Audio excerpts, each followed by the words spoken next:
Hi, I'm Aaron. I'm going to talk about Krita. It is a free open source. Here we go. Krita is a professional, free, and open source painting program. It is made by artists that want to see affordable tools, art tools for everyone. Conceptual art, texture, and matte painters, illustration, and comics. And you can get that for Windows, Linux, or Apple based products. And you can click on that. It's 100% free. You don't have to pay anything, but you can donate if you'd like. But anyway, here we're gonna go Krita now, and then you download it. I'm not gonna go into the download. I think it's pretty clear how to download the software. I've already downloaded it, and now I'm going to open it. And as of now, I'm using Krita 4.21. At the time of recording this, they've recently released it, and we'll jump in there. Here we go. So I'm just gonna I'm gonna try to get through this quickly, and this is for someone who's never used Krita. It's just a way to very quickly get drawing. There's multiple ways to do many things, and I'm not going to go into those multiple ways. I may show you one or two ways, but generally speaking, I'm just going to show you a quick method to get things done. And hopefully I'll keep the length of this video short and the learning curve short as well. Okay, so right now I've opened this is the way the interface looks, and I'm gonna click on new file right here, start new file. I'm just gonna click, and I'm just gonna go with an A4 size document. So I'm just gonna double click here, and I'm using a drawing tablet, so there might be a couple of times where I won't use the tablet just to demonstrate something. But for drawing, you really want to look at a drawing tablet. The industry standard is Wacom drawing tablets, like an Intuos you can get for less than $100, but you can also, there's things like Huion tablets you can get fairly cheaply for almost maybe $25, or you can pick up something used on eBay. I picked up an old Wacom bamboo for like $50 on eBay. Anyway, I'm gonna get into this. Okay, so I'm gonna change this document to a horizontal view. So I'm gonna go up to Image, Rotate, and rotate to the right. I can rotate right or left, it doesn't really matter. If I want to zoom in or out, here's the this is the pan tool. I have to think about it because in Photoshop it's called the hand tool, but here it's called the pan tool, and I'll click on that and just show you I can click and drag, and that's how you can move things around. If I want to zoom in and out, I can click here, and I can click to zoom in, and if I want to zoom out, I'll hold the command key. I assume on a PC that would be the control key, and then I can click to zoom out. All right, so I'm going to go back to the hand tool and reposition that. These are tools, and here these windows, they actually are called dockers. You can pull these off. So if I click on this brush presets, if I click and drag, you can see it won't allow me to tear that off. But if I come right here, below that, I can click and I can tear that off. So here I can click and tear that off there. I can put them back if I hover over here, and you can see where it's going to go back, and now it's tabbed with these, or I can pull that off again, and I can drop that underneath. If that is a little confusing, you can always go up here to your windows. Right here, if I click on this little icon right here, you can see it says Workspaces. And I can just click on my default workspace, and it goes back to the original, everything goes back to the way it was. This is one of those times I'm going to tell you twice, the two ways to do something. I can also access the workspaces from here, Window, Workspaces, and then default up here. And also I'm going to check right there, and there's animation, but we're not going to get in that in this lesson, but I am going to put that back to default. Okay, so I'm not going to get into all the aspects of this, but right here, here's the brush tool. I'm going to click on that, and that's important because we're going to go to something called the pop-up palette. And the pop-up palette only appears if I am on one of these brush-based tools. So I've clicked on the brush right here, and I'm going to right click. You can do it on a mouse or with the pen. I'm just going to right click. And for this quick start, this is for the most part all I'm really going to get into. I'm not going to discuss all these tools at links because I just want you to get into drawing with as little learning curve as possible. All right, so I'm going to drag this bar here. You can see this is another way I can zoom in and out. All right, now if I want to get out of pop-up palette, I can right click again, or I can just sort of click away. I'm just going to click down here in the bottom right corner, and you can see it doesn't make a mark, but the pop-up palette goes away. Now if I click again, you see it makes a mark. So I'm going to right click, and then if I right click again, it goes away. Right click, it's back. Okay, so I can, again, that's how I zoom in, zoom out. If I zoom in too much, I want this to go back to 100%, I can click on this little icon right here, and it takes my view back to 100%. Actually, let me make it small so you can see that. Okay, now I'm going to click on 100% because that's actually larger than my window. Okay, so right here, I can click here, and it gets rid of all the tools. And if I want them back, again, if I accidentally do that, now, oh no, I've lost that, I can right click, get the pop-up palette back, and I can click here and my tools will reappear. And basically, while you're working with a pop-up palette, you probably don't need most of these times, so you can really gain a lot of extra real estate by using this. Okay, so right here, you can see there's a number of tools here that I can use. There's the Airbrush. I'm going to hover over there so I can see the exact name. That is called the basic size brush, basic brush marker, dry marker. And I think you can figure out many of these, what they do by the icon intuitively. This one is sort of a smudge tool. So first I'm going to click on, let me take this dry marker. I'm going to make some marks, right click to get back to my pop-up palette, go to that smudge tool, which actually, let me make sure I got the name of that correct. This is called the blender. Okay, not a smudge tool. It is, I consider it a smudge. So if I click there, you can see I can blend nicely the what I've drawn. Okay, so I'm going to right click. And another eraser here. Whoops. Right click an eraser. This is the Distort Move, and so if I click on that, it sort of works like it's like a smudge. It sort of smudges things. If I make that brush larger, I can smudge it. Okay, so I'm going to right click. And so those are basically the brushes. Again, you can explore these. That's an eraser. It looks like it's modeled after a kneaded eraser, in case it doesn't look like an eraser. This looks like one that was modeled after one of those click pen type erasers. You can change these, but I'm not going to go into that in this lesson. This is just to get you quickly started. Okay, so right here would be the your color picker, and you can see I can change the color by moving this slider here, and it rotates to change the color. So now we're at a blue color.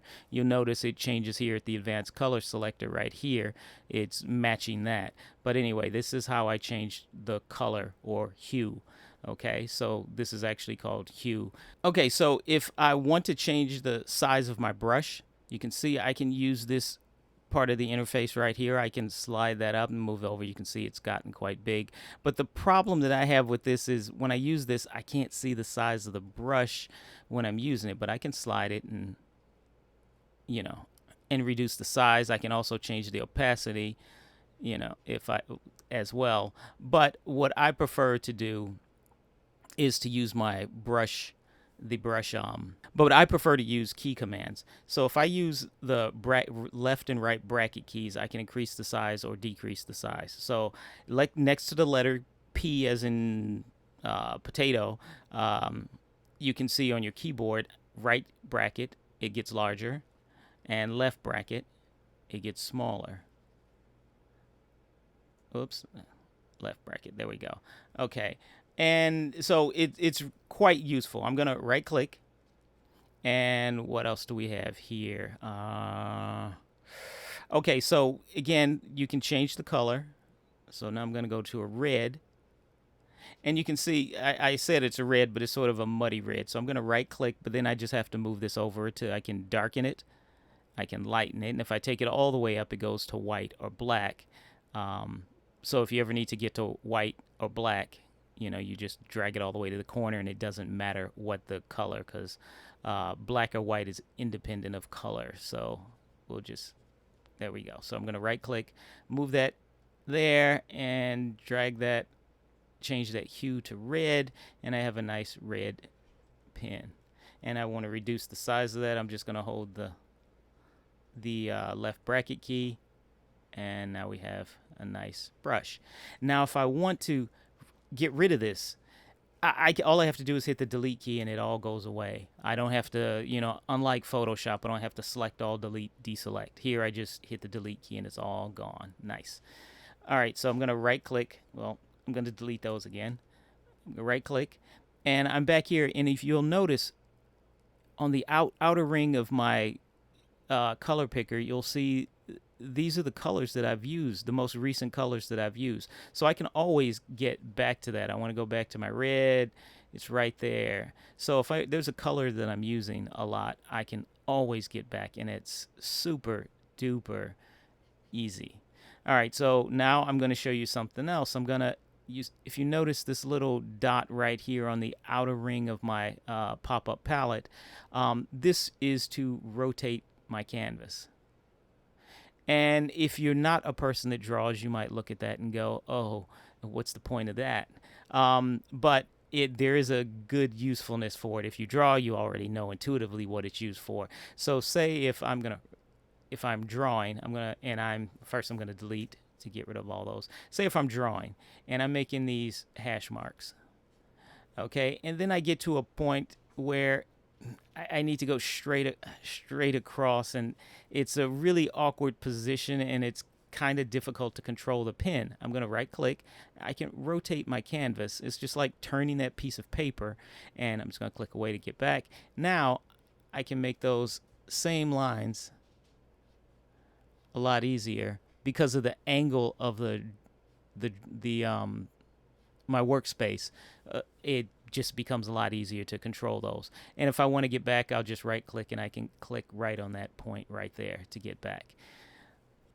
Okay, so here, the reason it says angle, and there are some tools that, here we go, I'll show you. Let's see.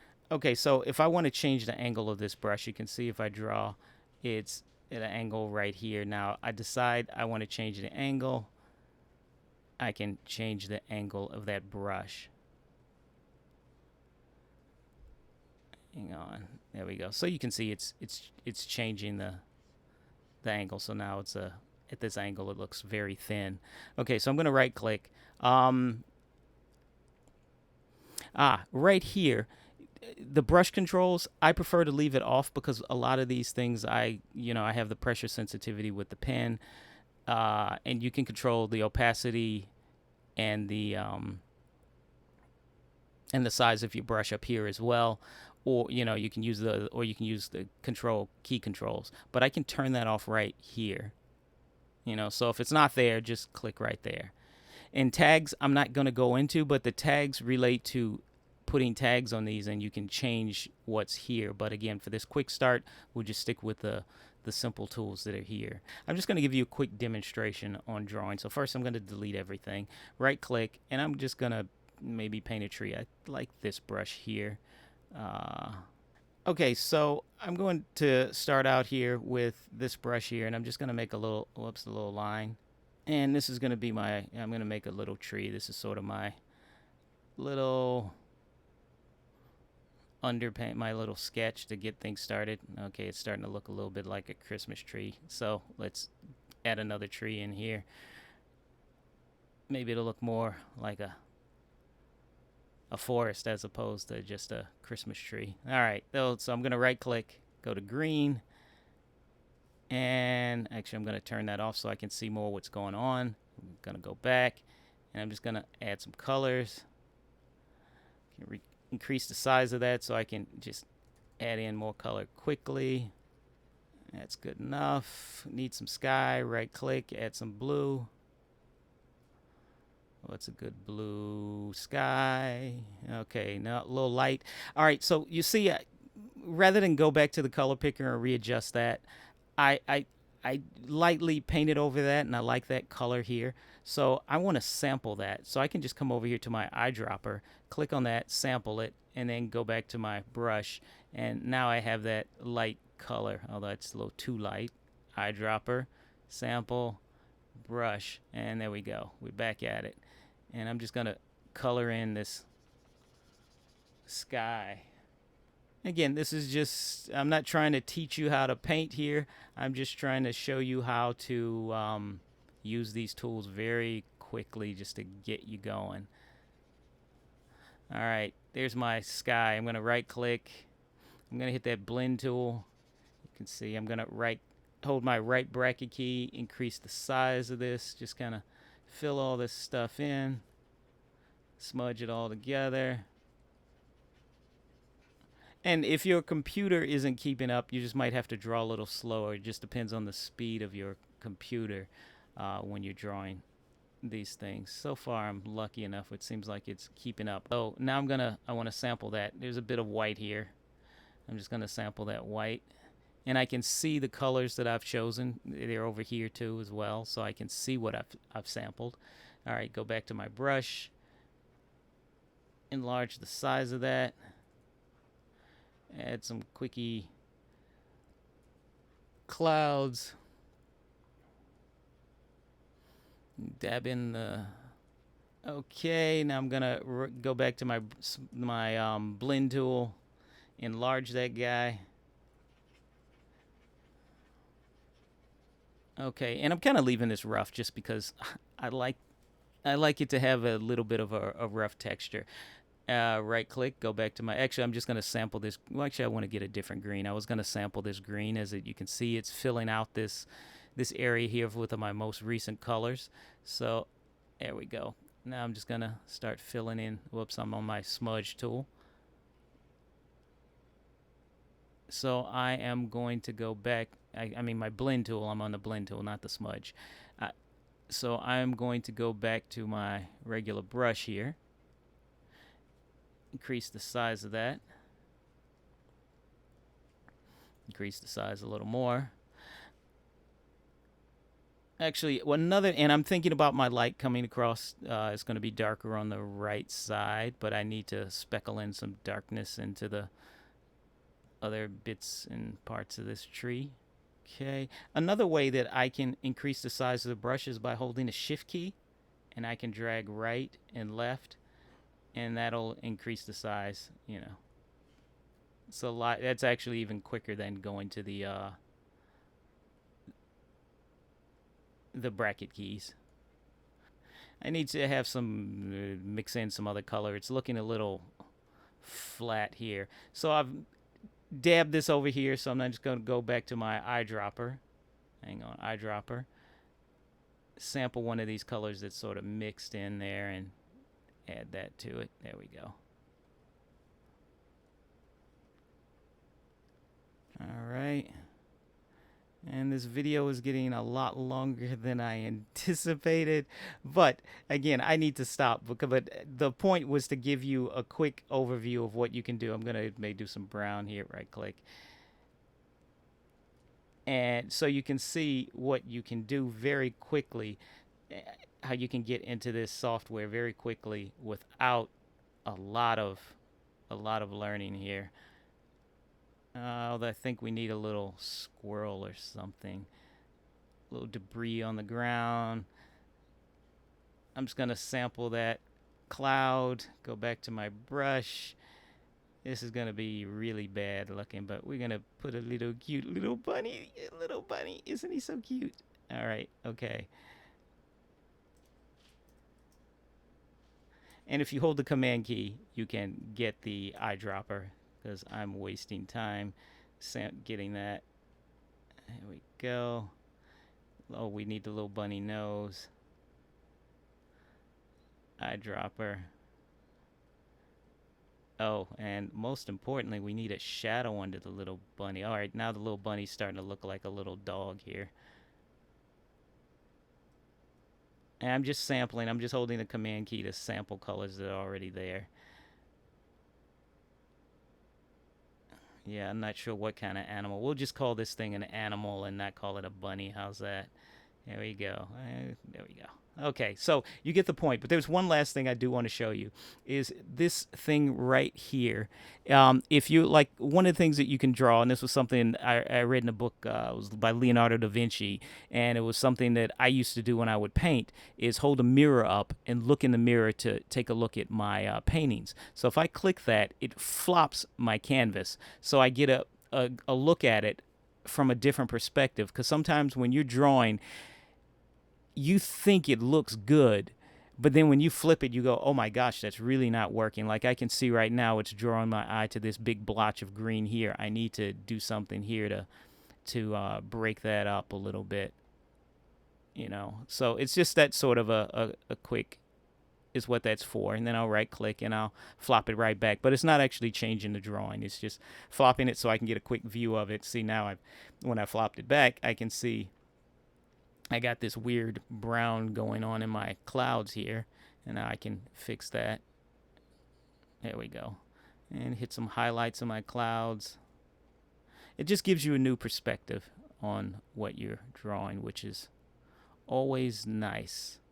Sometimes just walking away from something you're working on and coming back into the room and looking at it, you know, with fresh eyes after you go to the bathroom or something can often help too.